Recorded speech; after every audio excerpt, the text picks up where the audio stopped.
You're listening to the Digital Deep Dive, where we tackle the newest trends, strategies, and pain points shaping growth across the digital landscape. From Amazon and D2C to international expansion, join our host and e-commerce leaders across multiple industries for in-depth discussions on how to maximize your brands in the digital arena. Now, here's your host, Aaron Conant. Well, hello, everybody, and welcome back to the Digital Deep Dive podcast. I'm your host, Aaron Conant. And today, we've got Max Sinclair, founder and CEO at Azoma.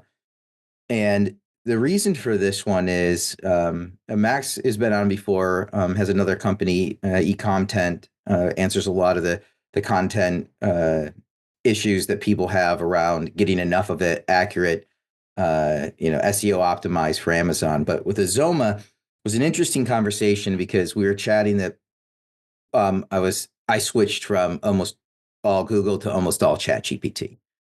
And I was talking with Max about visibility on that platform and what it's looking for. And this idea of Google back in 2006, where you could keyword stuff. And he said, that's exactly what we're doing. And so I thought I'd bring Max back on because this trend, at least for me, happened about a year or two faster than I thought I would, going completely all in on ChatGPT and just Google as a backup. But anyways, Max, I'm going to kick it over to you first. If you want to do a little background on yourself, and then Azoma and what you're doing there, and then we'll just roll with the conversation. Sound great? Absolutely. So we're not keyword stuffing; we're the anti-keyword stuffing. But thanks for the introduction. Yeah, I'm Max. I'm the founder and CEO of eCommerce.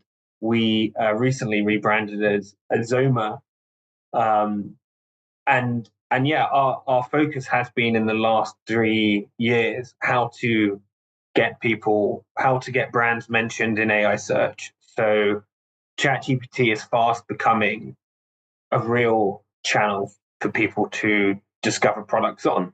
It gets over 1 billion messages a day, and those statistics are from December. And since then, they say they've been growing at 50% month on month. So it's really closing in on Google, which gets 8 billion messages a day. It's closing in as like a default search platform for many, many people, specifically, of course, those in the younger demographic, kind of, 40 and below. But I think it's becoming very pervasive. Like my grandma uses ChatGPT, right? So it's becoming extremely adopted. And recently, in the last few weeks, they launched shopping, which is going to be an explosion in how people discover products, and people are going to be one-click purchasing through ChatGPT, probably in weeks or months. I mean, depending when this podcast is released. The code has been leaked for this kind of Shopify integration into ChatGPT. So it's a super exciting time. We're very busy helping customers to get recommended by ChatGPT and get brands recommended by ChatGPT, and I can talk about how we do that. But it's with all the other stuff going on with tariffs and everything else, like there's a lot of headwinds that the e-commerce world and leadership in e-commerce businesses are facing. But this is an incredible tailwind. It's a new marketing channel. It's a new opportunity to get ahead of your competitors, to be early, to adopt and reach millions, if not billions, more customers.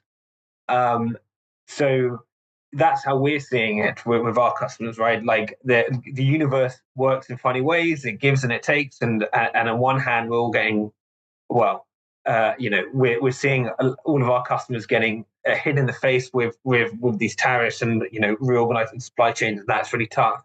But there's this massive golden opportunity which has also been delivered for people who are paying attention to take advantage of and make the best out of now.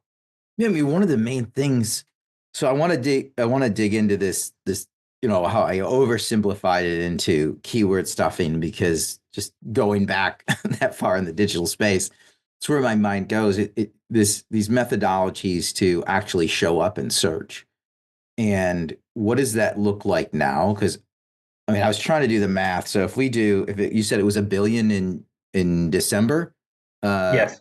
so if we do January, if they're growing at 50%, January is 1.5, right? And then you just times 1.5 over and over again. My calculator. I mean, you're right. It's compounding. I mean, Calculator who just knows? fritzed up. The last stat they put out was in December that they said they get 1 billion messages a day. And then I think in they released a 4.0, the image model, in which they grew 50% month over month in that month. So I don't know if it's consistent, but I mean, maybe they're 2 billion, maybe they're 3 billion, but the gap is closing, especially Well, when you were talking about the US or European markets, especially when we're talking about over 40s and so under 40s. And let's be honest, like I think many listeners will recognize this in their own behavior. Like, how much are you going to AI now compared to Google? It's a different type of search, and the customers we're specifically helping are those who are selling high consideration purchases. So it doesn't have to be expensive, but it can, often is expensive. So one of our customers, Canadian Tire, they sell appliances, fridges, kettles, something that people spend time researching.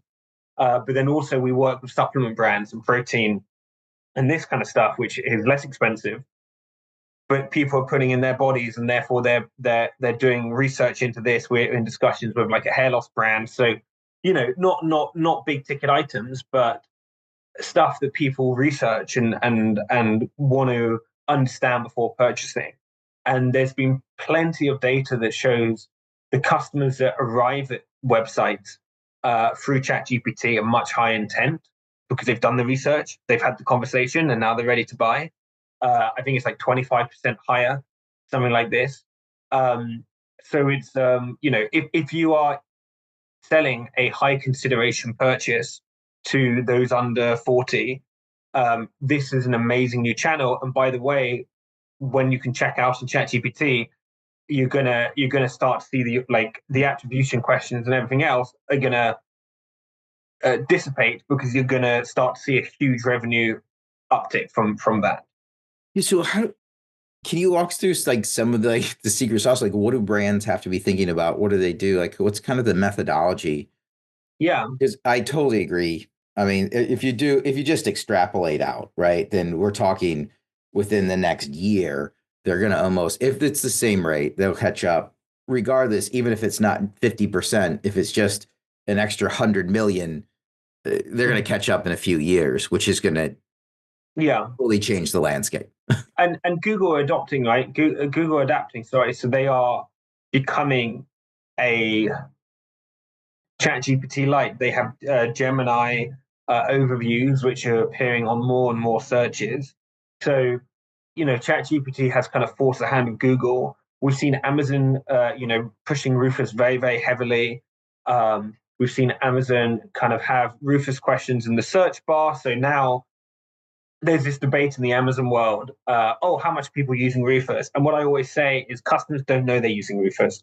They type in something, they see in the search bar a Rufus question, they click on it and they have a conversation. They don't know it's called Rufus, right? They're not being like, oh, now I'm going to stop searching and now I'm going to start Rufusing.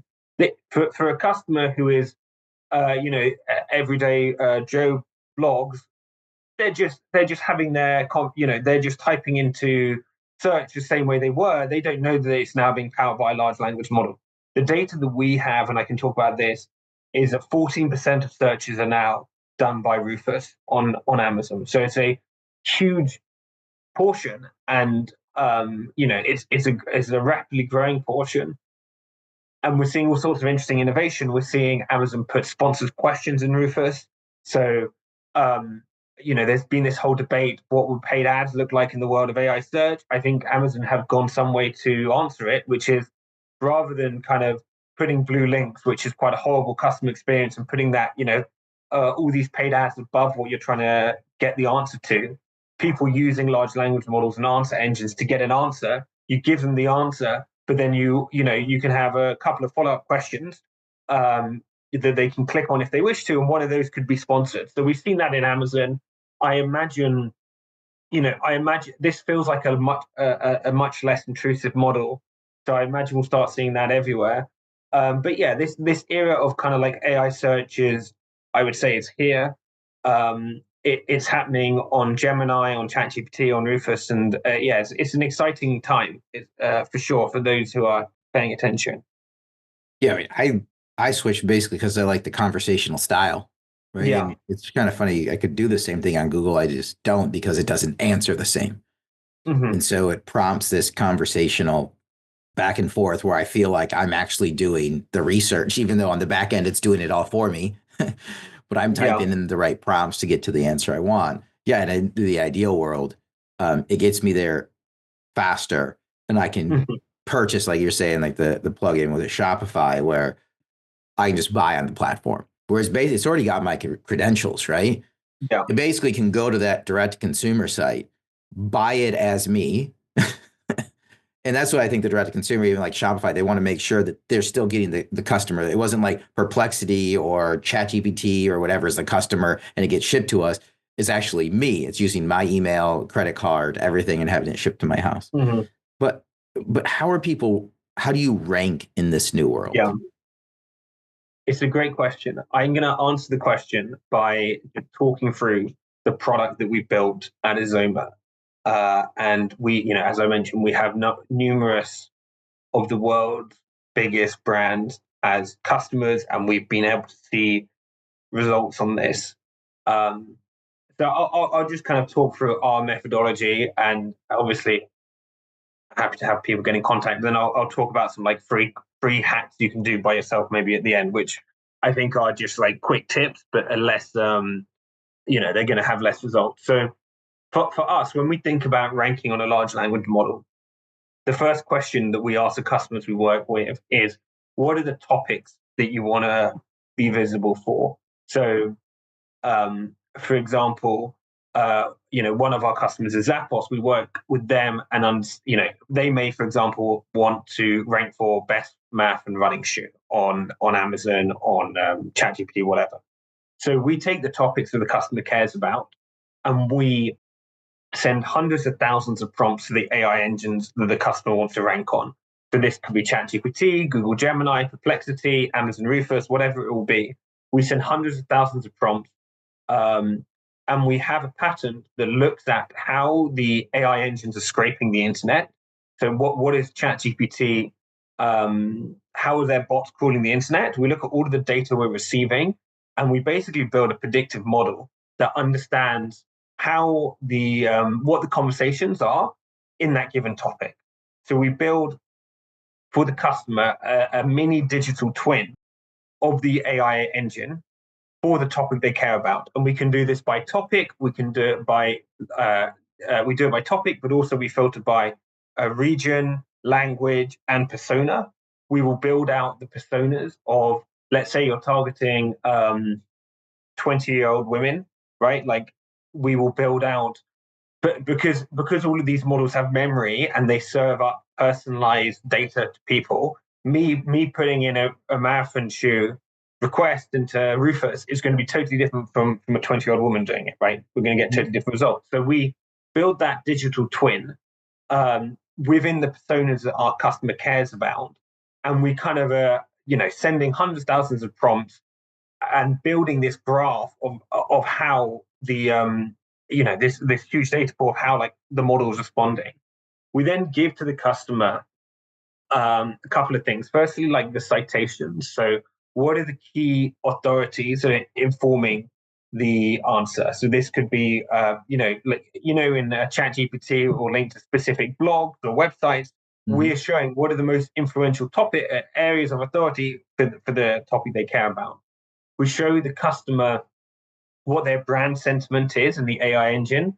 So how does it, how does it think about their reputation, their quality, all of this stuff? They can choose the kind of the sentiment, like how they want to measure the sentiment, and we provide that to them. And we show them the share of voice, which is, if any brand is mentioned by the AI engine in chat, like Rufus will normally always bring up a brand, but like in ChatGPT may not bring up a brand. It might just talk about, you ask a question, it might just give you an answer and not mention any brand, right? So we give the customer share of voice as well to show them how their brand is doing versus their competition, as well as that sentiment analysis.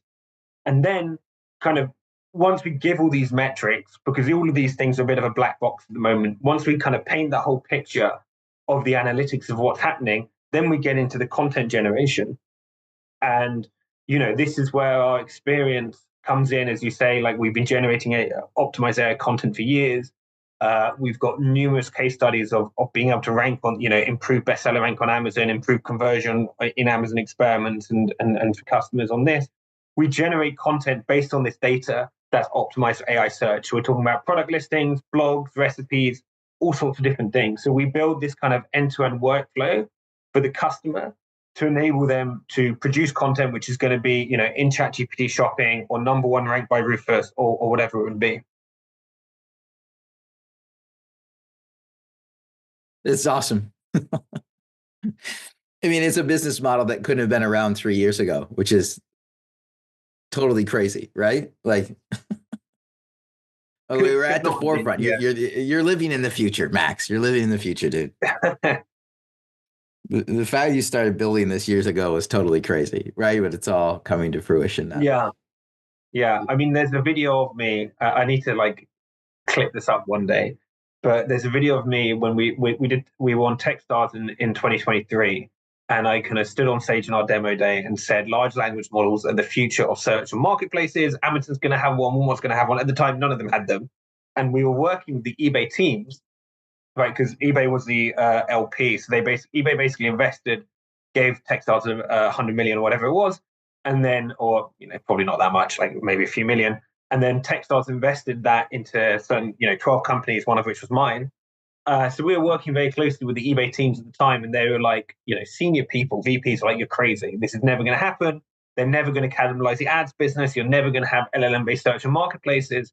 And I was like, well, it's not true, because you actually already have it in. You already at that stage, we had it in the back end at Amazon with Cosmo. That's been going on for years. So they put the LLM in the back end. Nobody could see it unless you're reading the science papers, but it was there. And now they have the Rufus and the ChatGPTs, and now the customer's getting used to it on the front end. But anyway, we've been thinking about this for a long time. Yeah. What is it? Like if you're a brand, there's a couple of things. Number one, there's the early adopter advantage, literally right now. Right now. But in a year, it's going to be pretty much table stakes. Yeah. Right? You're going to have to address it somehow, just like people did with Google. You have to start looking, and then, the cheese will keep getting moved, right? Because they'll start to adapt, just like Google did, right? They're like, okay, well, this isn't serving up actually the exact results we want. But I don't see how you're not incorporating this into what I would just, basically your LLM SEO strategy as a whole. Absolutely. I mean, just as most businesses will now have some TikTok strategy, which is probably well thought out at this point, it is inconceivable to me that people won't have folks worrying about how ChatGPT is surfing their brand in the company. That would be an important role. All the generative engines, that would be a super important role / department, I think, in these big companies. If we're talking about Nike and Adidas, I mean, they're going to have whole teams and departments focused on this, without a doubt. And I think, it's great. And what we provide now is the tooling and the software to help people think about that. But I think in time, this is going to become a massive job role and important part of the, a brand's leadership team, not just the head of Amazon. Obviously, that's an important person, and the head of DTC, but also you're going to need a head of generative search and or AI answer engine optimization. Someone like this who's managing this across various different channels, be it Perplexity, ChatGPT, all of these different places, because it's a different type of content that you need to make, which I'm happy to talk about if you're interested. Yeah. Yes, please. Sure. So I think and this comes back to the keyword thing, right? That you said at the top of the podcast. If you're going to rank on Google in 2006, you would stuff keywords. And I worked at search and Amazon, so I know this well.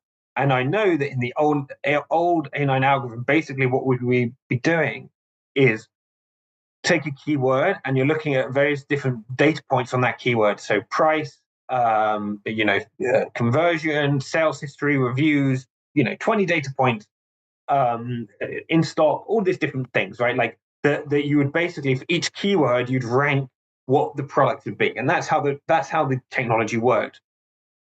It's a totally different thing with a large language model. Large language model work on the basis of, they've been trained on a corpus of information. They have a kind of embedded intelligence and understanding about the context of the question that the person's putting in. So what will happen is a person puts in a prompt.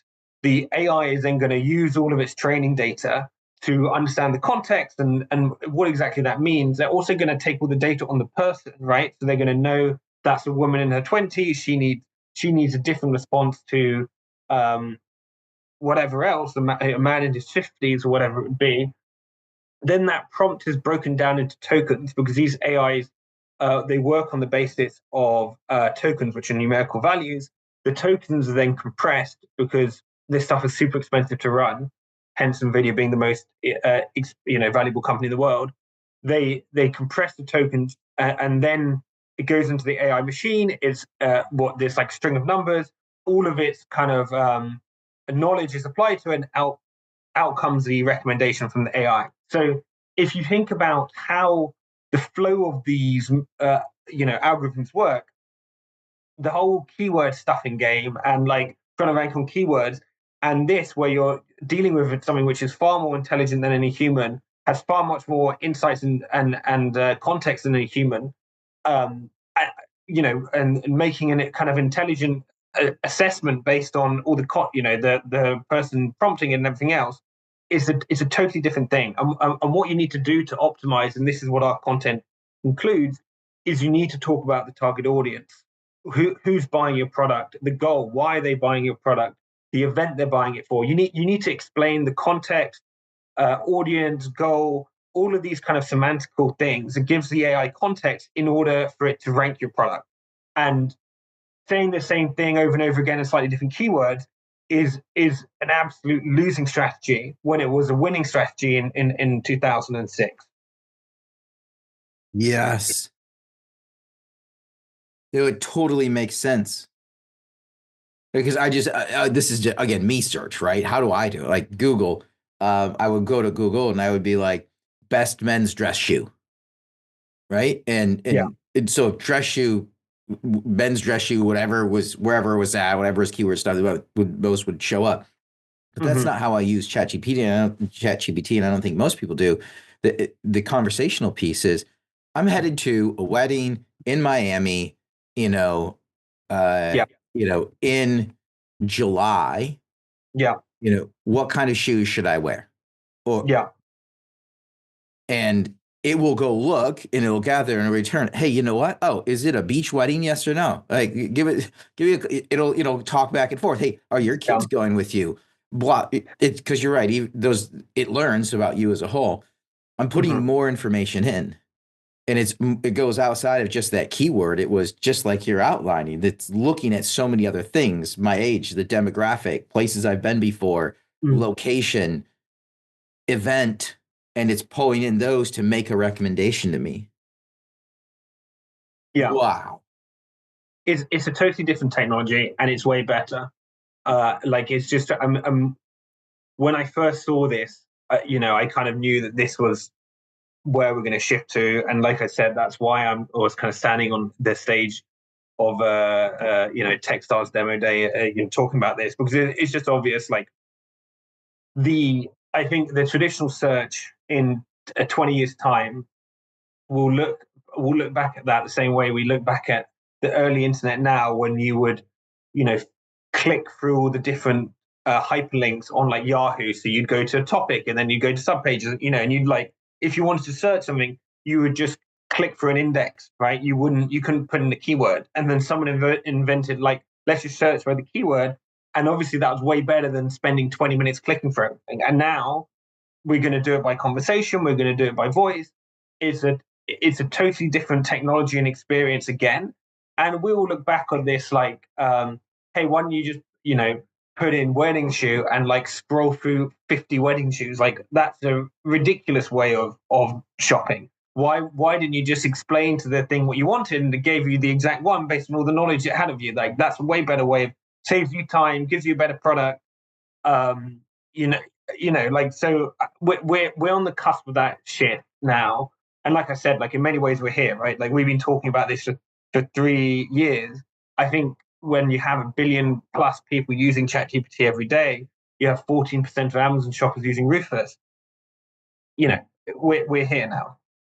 Yeah, I mean, earlier, I don't know if it was a couple months ago on the podcast, I had Charlie Cole. He's at XGen AI, and so I've known him for a long time, and he'd been part of a couple acquisitions and take some time off, and then he jumped back in with XGen, and it's the next generation of search for on-site search, and he was kind of walking me through where he's explained to his daughter, who was asking him, "Hey, what do you do now?" And he was like, "Oh, well, tell me what you'd like." And she's like, "A dress that looks like a unicorn."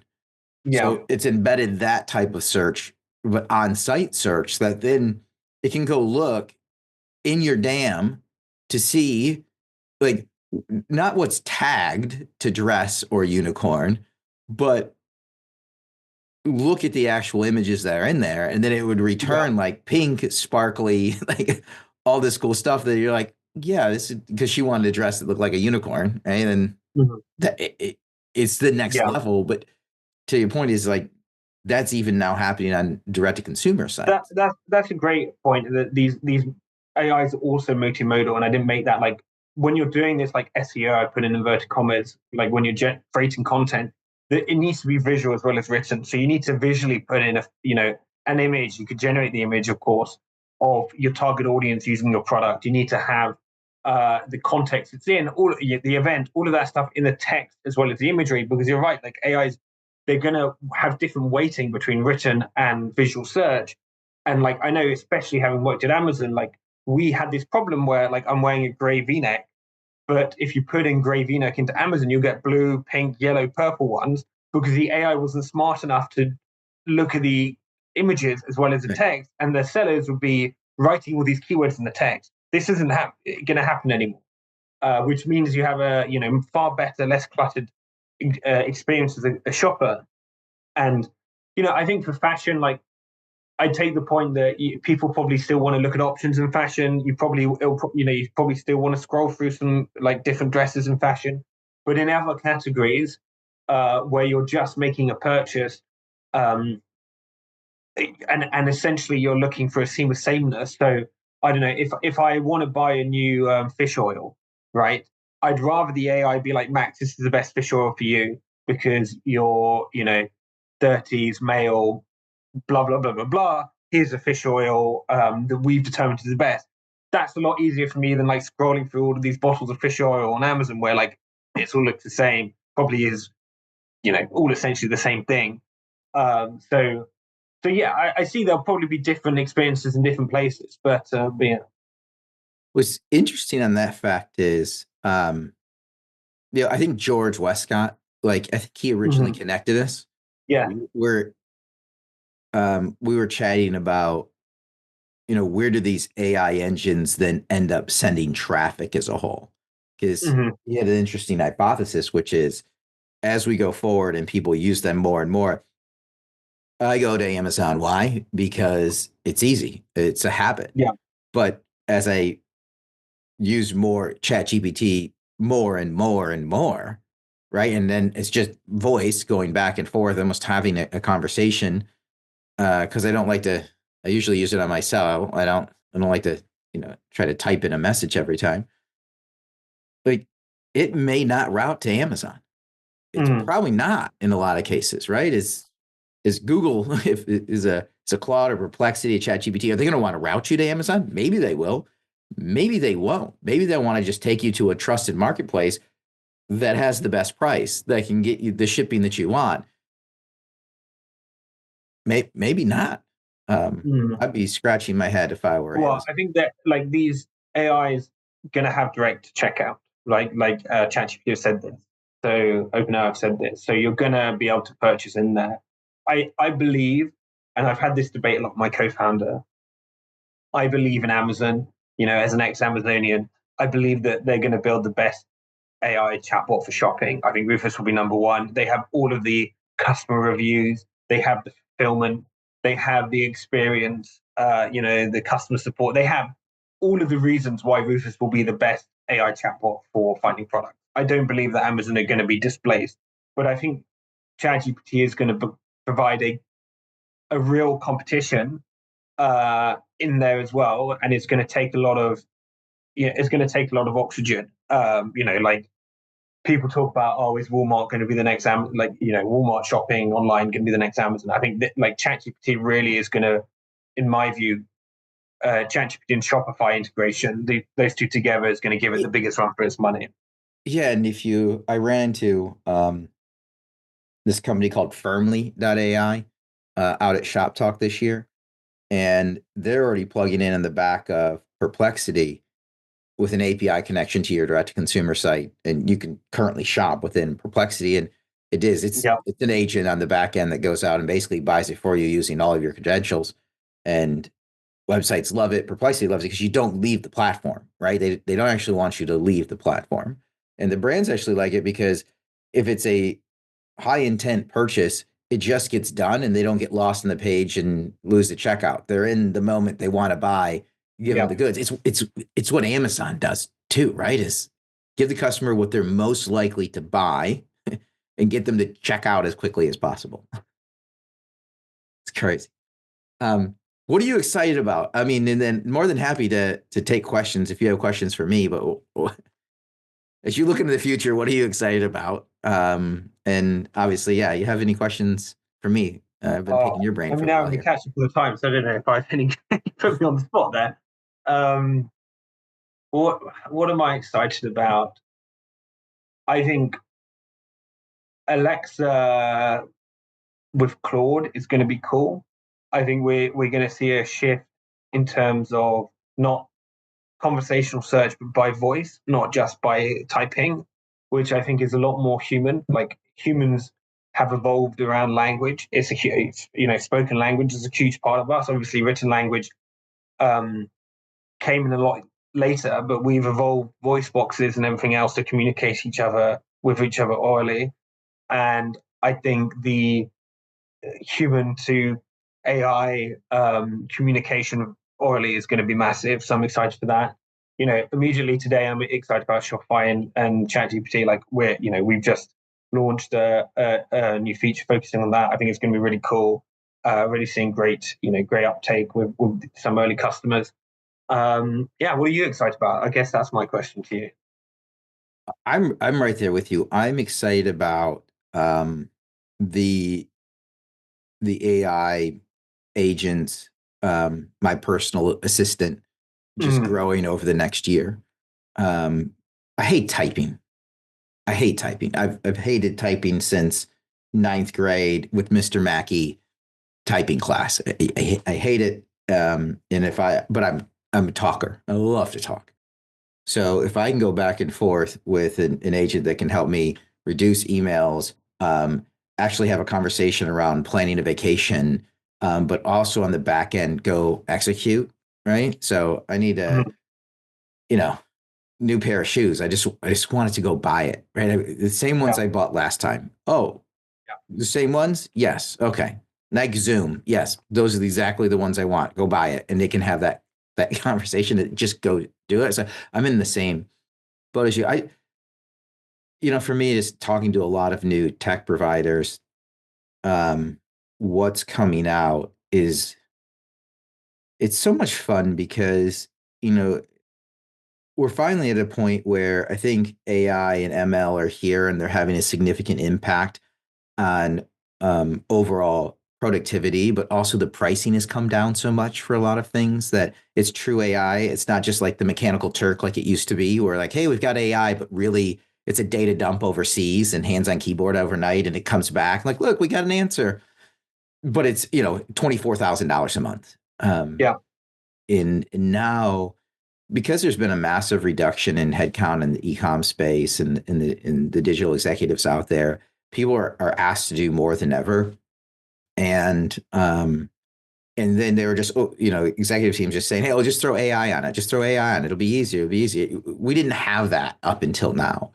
And so, I spend, majority of my time just talking to digital executives around strategy and what are their pain points and what are they trying to solve for and who else in the network could I connect them with? And for the longest time, there's like nobody. And now all of a sudden there's starting to be people to pop up that I can, right? Like you're a perfect example. People need and want this to stay at the forefront of what's coming next. They can get the early adopter advantage. A lot of people talk about, oh, you remember the good old days with Amazon. You can just get anything and it ramps up. Those days are gone. Well, they may be gone on Amazon, but they're not gone. If you stay ahead of the curve, you're going to get the early adopter advantage. And so, I guess that's where I'm at. All this new tech, it's just awesome. Like, I mean, cool people like you, like through George Westcott, like other people. I'm just a giant networker. So I do really appreciate what you're doing, for the network and the brands that are in it. And, on the Amazon side with eCom 10, on this side with Azoma, it's fantastic. That's what it is. So how do people get a hold of you?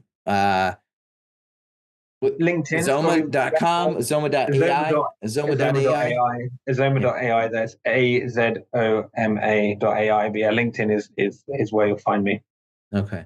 Awesome. Well, thanks, Max, for your time today. With that, we're going to wrap up this episode of the Digital Deep Dive. Thanks, everybody, for listening in.